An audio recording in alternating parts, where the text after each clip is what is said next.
اسی طرح جو وحشی تھا یعنی سیدنا امیر حمزہ رضی اللہ تعالی عنہ کو جس نے شہید کیا تھا، اور اس نے پھر حضرت سیدنا حمزہ کو ٹکڑے ٹکڑے کیا، ان کا جگر نکالا، کلیجہ نکالا اور ان کے وجود کو مسلح کر دیا. اتنا اس نے ظالمانہ کام کیا، حتیٰ کہ حضور پاک نے دیکھا تو آپ کے آنسو نکل آئے. اور آپ نے یہ بھی فرمایا کہ لولا صفیہ تھا، اگر مجھے اس کی بیٹی صفیہ کا غم نہ ہوتا نا تو میں اسی طرح لاش چھوڑ دیتا، احد میں دفن بھی نہ کرتا، تاکہ قیامت میں کہہ سکوں کہ یا اللہ تیری توفیق کے میرے چاچے کے ٹکڑے تو دیکھیں کتنے ہوئے. لیکن وہ برداشت نہیں کر سکے تھی، اس لیے حضور نے حکم دیا کہ دفن کیے جائیں گے. تو سیدنا حمزہ وہیں احد کے دامن میں دفن ہوئے، اور صحابہ شہداء احد بھی وہیں دفن ہوئے. تو وہ وحشی جو قاتل تھا نا جی، وہ اکثر لوگوں سے، ملنے والوں سے پوچھا کرتا تھا کہ یار میں نے بہت بڑا جرم کیا،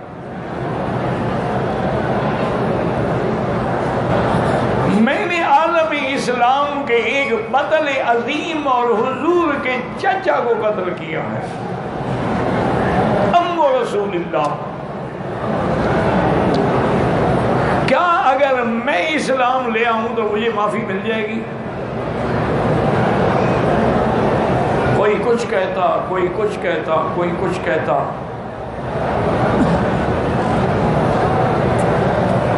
تو اب جناب جب یہ آیت اتری نا کہ یا عبادی الذین اسرفوا علی انفسہم لا تقنطوا من رحمت اللہ ان اللہ یغفر الذنوب جمیعا. جب یہ آیت اتری تو اس کا ایک دوست آیا، اس نے کہا بھائی آج آیت آئی حضور کی، اللہ نے قرآن میں اتاری ہے کہ میرے بندوں سے کہہ دو جنہوں نے گناہ کیے ہیں، زنا کیے ہیں، قتل کیے ہیں، تمام کبائر کے مرتکب، ان کو کہو کہ مایوس نہ ہوں، میری رحمت بہت بڑی ہے، اگر توبہ دل سے کرو تو اللہ سارے گناہ بخش دے. تو اس لیے حضرت وحشی نے کہا کہ بھائی اس آیت سے البتہ مجھے امید ہو گئی ہے، اب میں حضور کی خدمت میں جاتا ہوں. وہ کہتے ہیں کہ میں حضور کی خدمت میں آیا، رحمت دو عالم صلی اللہ علیہ وسلم صحابہ کے اندر بیٹھے ہیں، میں نے چہرے پہ کپڑا ڈالا ہوا ہے، کیوں حضور کے سامنے پیش ہوتے تو شرم آتی ہے، حضور کے چاچے کا قاتل ہے. اور قتل کیوں کیا تھا کہ بی بی ہند نے، یہ بھی حضور کی چاچی ہے، ابو سفیان کی بیوی ہے، اس نے اس قاتل کو، کرائے کے قاتل کو پیسے دیے تھے کہ تم سیدنا حمزہ کو قتل کر کے اس کا جگر نکال کے لے آؤ، میں کچا کھاؤں گی، اس لیے اس نے جا کے قتل کیا تھا. اب جب آیا تو اس نے عرض کیا کہ یا رسول اللہ صلی اللہ علیہ وسلم، میرا ایک سوال ہے کہ آدمی گناہگار ہو اور مشرک ہو، کافر ہو، قاتل ہو، اگر وہ اسلام لائے تو اسلام میں گنجائش ہے کہ مجھے معافی مل جائے؟ آپ نے فرمایا اللہ کے بندے تم عجیب آدمی ہو، تم نے نہیں سنا کہ الاسلام یہدم ما کان قبلہ، اسلام لانے سے پہلے پھر جتنے گناہ ہیں وہ سب ختم ہو جاتے ہیں، مٹ جاتے ہیں. جب اسلام لایا تو اس سے پہلے، ہاں لیکن ایک بات یاد رکھو، اللہ کے حقوق میں جو گناہ ہے، اگر بندوں کا حق ہے وہ اسلام لانے سے بھی معاف نہیں ہوتا، وہ حق قرض ادا کرنا پڑے گا.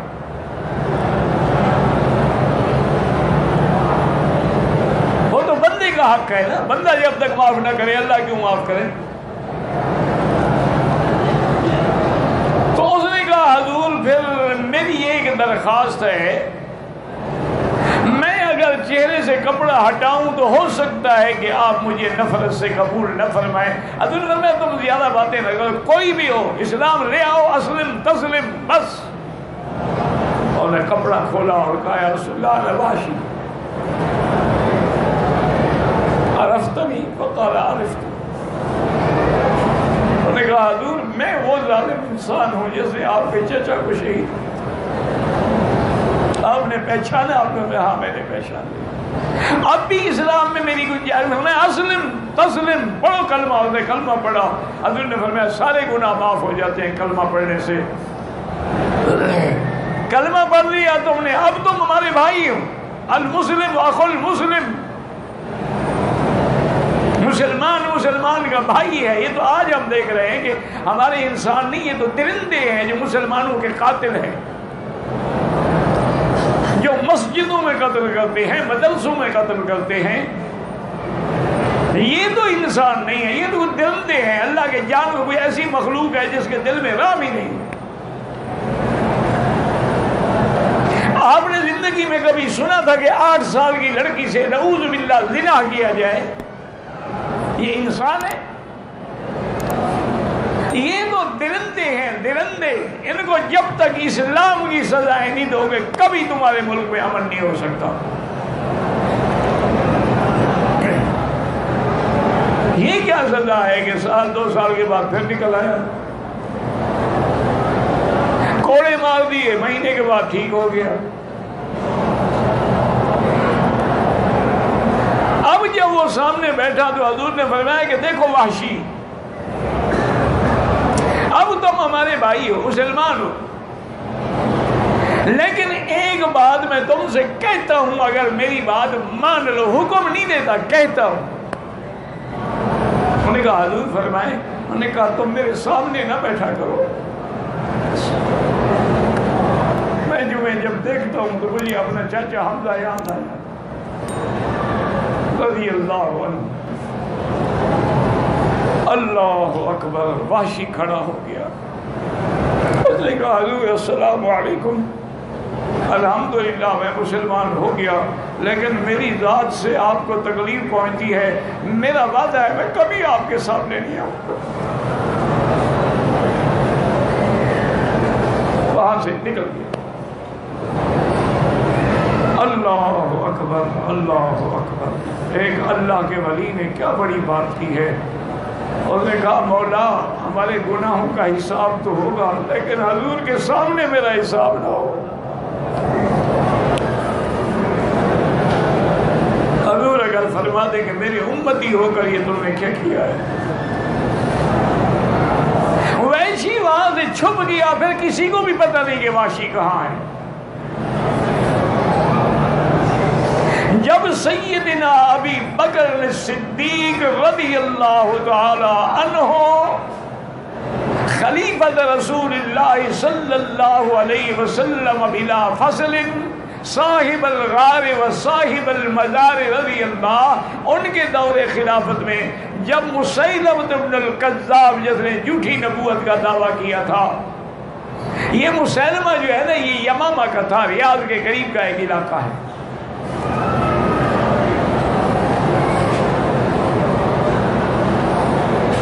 اس سے جب جنگ ہوئی، اس ظالم کے پاس بھی 70,000 فوج تھی اس زمانے میں۔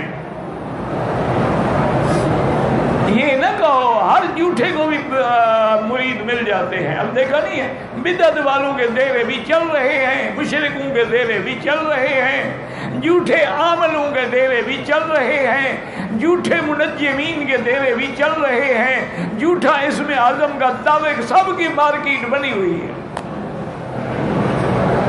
مرزا غلام احمد قادیانی کا ڈیرا بھی چل رہا ہے نا۔ ہر بندہ جانتا ہے کہ وہ مرتد ہے، ہر بندہ جانتا ہے کہ وہ یعنی نبی ہونا تو بڑی بات ہے، شریف انسان بھی نہیں تھا،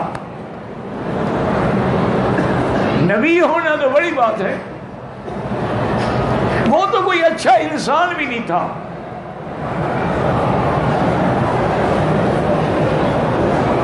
تو بہرحال مسیلمہ کا مقابلہ ہے، مسلمانوں کی فوجیں حضرت اسامہ کی قیادت میں صفیں بنا کے کھڑی ہو گئی ہیں، مسیلمہ کی فوجیں بھی صفیں بنا کے کھڑی ہو گئی ہیں۔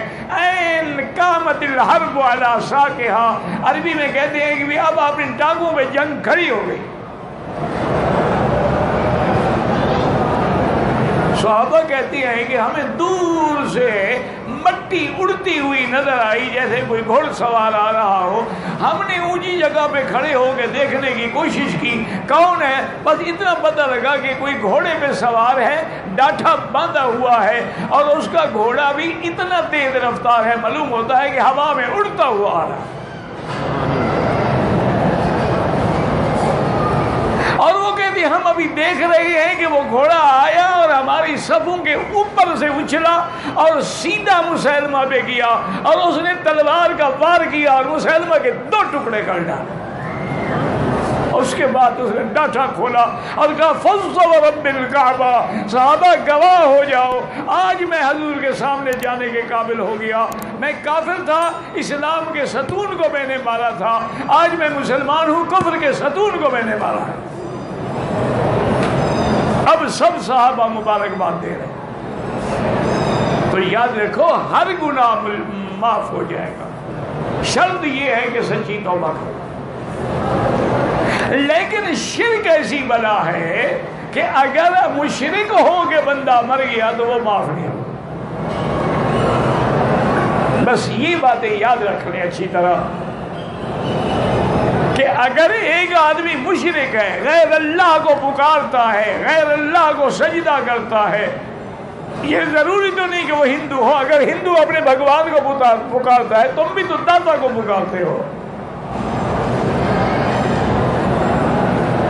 اگر وہ وہاں پہ جا کے مٹھائیاں اور چڑھاوے چڑھاتا ہے، تم بھی تو قبروں میں جا کے دیگیں تقسیم کرتے ہو۔